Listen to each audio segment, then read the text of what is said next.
तर आजच्या व्हिडिओमध्ये आपण बघणार आहोत मटकीला मोड कशी आणायची।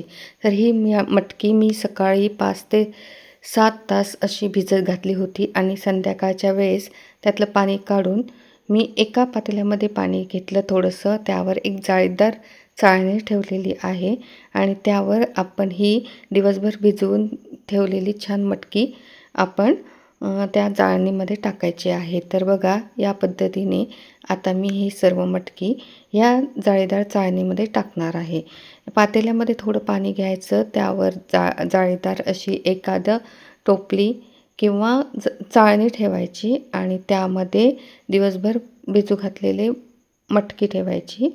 तर बघा अशा प्रकारे याची मांडणी करायची।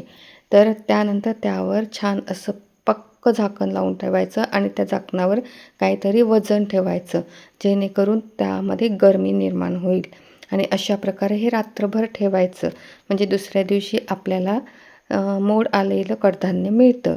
तर बघा हे दुसरा दिवस, दुसऱ्या दिवशी बघा मटकीला कसे मोड आलेले आहे। बघा चांगली अंकुरित अशी मटकी तयार झालेली आहे।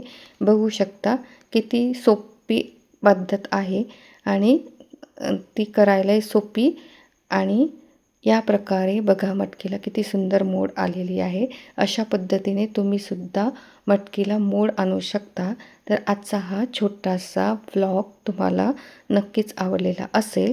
तुम्ही सुद्धा माझ्या पद्धतीने या प्रकारची मटकी छान उसळीसाठी तयार करू शकता। तर आजचा व्हिडिओ तुम्हाला नक्कीच आवडला असेल।